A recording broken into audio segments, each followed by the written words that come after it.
KnifeDope. More dope. Come and get your fix. What's up, fuckers? Your boy's back with a fresh batch of dope. KnifeDope. That's right, people. The hits don't stop. Man, oh man, do I love this Hogue Maisto. Just unboxed this recently, and I had no problems with the knife. My only issue was that the knife came with a stainless steel pocket clip, and I felt that was a misstep by them, especially considering the price point. This is not a cheap knife. This came in about $350 after taxes. So I immediately went ahead and swapped out the titanium Lynch Northwest pocket clip off of my Hogue Deca, and I think it just brought the entire package together. We now have a black clip which ties in the hardware along with those red accents. Yeah, very, very impressed now. Now I'm whole. But that's not what we came here to talk about. Nope. Got one coming to us from White Mountain Knives. Now, this is a purchase that a buddy of mine, one of my knife bros, Mr. Pocket Slicer, he likes to refer to these purchases as spam purchases. And what he means by that is these are basically like knives that usually hover around the budget realm, $100 to even as high as $200. They really don't have any, they don't hold their value if you try to sell them on the secondary. You usually just end up accumulating many of them and, just basically spam. So we'll see if this is going to fit that category.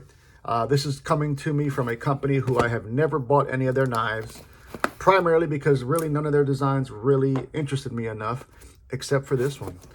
This is a new one coming to us from Kansept. Now, I don't know what it is with Kansept's designs, but it's like they always seem to just fall short, at least for my liking. But this one was interesting for a few different reasons. This one came in at $149, so it fits the spam price category. This is the Rafe. Now, there were several different variations to this model. This one that I chose seemed to be the best looking one in my opinion. So let's see what this is all about. Also, I managed to save myself 10% by using KnifeDope on White Mountain, and you can do the same. So let's see what this Rafe is all about. All right. Oh, shit. Victim of the specs again. I did not realize it was this small, people. Now, right out the gate, you can see we've got these speed holes. And usually, I am not a fan of the speed holes. We've got them on one side of the knife. This is titanium. We've got multiple forms of deployment. We've got a nice fuller there, front flipper, as well as traditional flipper. And then something that really drew my interest was this Emerson wave feature. I had never been into that whole wave shit until I bought my first knife which had it, which is this Blade Ops exclusive PM2. And I saw that this is not a gimmick. These things actually work. So that interested me as well. You can see here that they did a nice chamfer job on the titanium all the way around on both sides of the knife. We've got a, I'm assuming that's also got to be titanium backspacer, milled titanium pocket clip. Let's go ahead and go front flipper first. Woo! Detent is dialed the fuck in. There it is. There it is.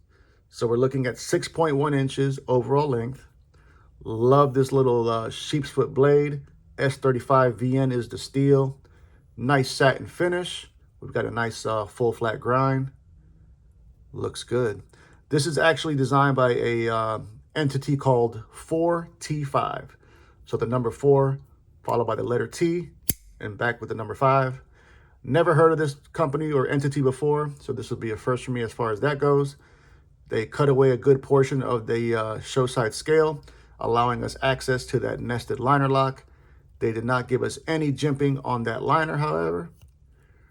Very, very smooth right out the box. Now let's go ahead and try that flipper tab. There is 0 jimping on that flipper tab, so that might be an issue at some point. Let's go ahead and try this fuller. Yeah, not bad, man. A little bit smaller than I would have liked. Blade length is 2.6 inches. And we've got a blade stock coming in at 157 thousandths. T8s in the pivot. Looks like we've got T6s on the clip and the body. Okay, yeah, definitely a spam purchase. But I think I might actually enjoy this one. Curious to see how this, stand by. I'm gonna test this wave feature out the back or out the pocket. Woo-hoo-hoo-hoo. Yeah, it works, people. It works. Still not committed to the wave, but I do like it if it happens to come on a knife. Let's go ahead and put a couple of comparisons up to give you a better idea on the size of this Rafe. Let's go ahead and come out with America first. The Mini Areas, premium rendition, of course. And so you can see the Rafe up against that. How about this one? One of my favorite purchases this year for sure. That is the Microtech SOCOM Bravo Mini. And the Rafe is smaller than both of those. Let's do a couple more, shall we? How about some more small knife vibes? My favorite, the Spyderco Little Native. And actually the Rafe is, oh shit. Yep, a hair bigger than the Little Native. Another one of my favorite small knives is gonna be the Devo Nip. So the Rafe is bigger than both of those. Let's do two more. God damn it, two more. More Spyderco vibes. We're gonna go with the classic, the Sage 3. So the Rafe is quite a bit smaller than that. Last but certainly not least, gotta have a Demko sighting. We're gonna go with the 20.5 slicer cut. And once again, that Rafe is smaller than that. You know, didn't need to buy this, but I was intrigued enough by the design. I think that if this was 7 inches overall, it'd be a home run in my opinion. I think because of the size, I really can't enjoy all of the, like for instance, that's kind of a pain in the ass to get to actuate that fuller because it's so small, man. It's kind of slippery too, like, you know, this is a smooth finish there on that fuller, which to be honest with you was the same kind of issue I had with the Lush, which is by Devo, but it was OEM by Kansept, and that fuller was also a little bit slippery. What the fuck is going on here, people? Yeah, I'm having an issue deploying it on the reverse flick unless I come down here by that wave feature. Overall, not bad. Price point about $140 after discount, something like that. So yeah, it didn't bankrupt me, but this has potential, man. I really wish they'd went a little bit bigger. I'm totally fine with the nested liner lock. I actually prefer that a little bit sometimes over a, especially in a small package like this. If you try to get yourself a frame lock with something this small, you can constantly lock yourself out from that lock bar pressure.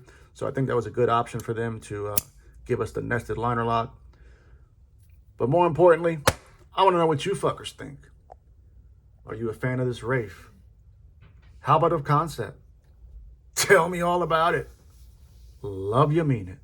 Until the next time, cut something, cut someone.